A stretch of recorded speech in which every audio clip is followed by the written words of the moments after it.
Le Quai d'Orsay vit une période difficile, c'est-à-dire il faut prendre conscience du fait qu'à l'intérieur de l'État français, il y a une guerre qui est livrée par Bercy, le ministère de l'Économie et des Finances, depuis des années contre le Quai, depuis plus d'une vingtaine d'années, qui a commencé notamment avec la suppression, par exemple, du ministère de la Coopération et le transfert des attributs du ministère de la Coopération à l'Agence française de développement, où j'ai travaillé, qui aujourd'hui a tous les attributs du ministère.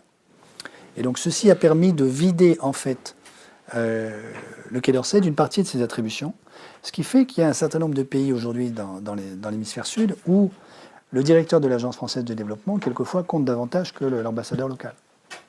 Et donc ceci fait que le Quai d'Orsay se vit aujourd'hui comme puni, pénalisé, négligé, ostracisé, méprisé dans l'administration française parce qu'il est en guerre intestine contre Bercy et que c'est une guerre que Bercy, dans la longue durée, est en train de gagner.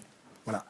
Donc je crois qu'il faut comprendre ça, c'est-à-dire que nos diplomates n'ont plus la reconnaissance sociale, politique, symbolique dont ils jouissaient jusqu'à la fin des années 90, sont en guerre contre l'imperium in imperio que constitue Bercy, et sont en passe de perdre cette guerre. Donc il y a un enjeu aujourd'hui qui est de revaloriser la fonction diplomatique, qui est de revaloriser la recherche intellectuelle stratégique sur la géopolitique. Je vous donne un exemple simple. Face à la Chine, lorsqu'Emmanuel Macron est allé rendre visite à Xi Jinping en janvier 2018, il s'est vu exposer la grande vision grandiose de Xi Jinping sur les routes de la soie. Derrière le discours et la rhétorique sur la civilisation écologique chinoise, ce qui se cache derrière ceci, c'est simplement une stratégie extrêmement pragmatique de la part des Chinois de constituer des routes commerciales sur le long desquelles la Chine va rapatrier un certain nombre de ressources minières dont elle a besoin, de manière impérative, pour son propre équilibre intérieur, et par ailleurs essayer d'écouler une partie de son surplus industriel qu'elle n'arrive pas à faire absorber par ses classes moyennes. C'est tout.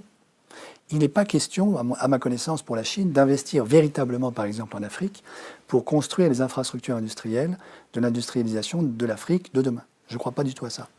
Lorsque la délégation présidentielle qui entourait Macron s'est vue exposer ce grand projet grandiose de la route de la soie, un certain nombre des fonctionnaires qui étaient là-dedans, ils sont venus me le raconter, ils m'ont dit, mais en fait, nous, la France, qu'est-ce qu'on avait à raconter par rapport à ça? C'est quoi le contre-récit français face à la vision des routes de la soie? On n'en a pas aujourd'hui. Et donc ça signale, disons, un défaut de réflexion stratégique de fond en France sur la vision du monde qu'on est capable de proposer comme alternative aux routes de la soie. Et si le grand récit chinois des routes de la soie n'a pas de contre-récit, il va finir par s'imposer dans les têtes et dans les imaginations. Ce qui est déjà en partie en train d'arriver, me semble-t-il, dans un certain nombre d'imaginaires des élites qui discutent dans les salons parisiens. J'entends de plus en plus, au fond, nous sommes tous chinois, une bonne dictature à la chinoise, c'est pas si mal que ça. Vous voyez, il y a une espèce de, disons, d'état d'esprit collaborationniste qui est en train petit à petit d'émerger, qui me paraît extrêmement dangereux, qui est absolument contraire à la souveraineté française, et qui, à mon avis, est en train de grandir. Pourquoi? Parce qu'il y a un vide en face du grand récit des routes de la soie, qui fait qu'actuellement, on n'est pas capable d'articuler un contre-récit.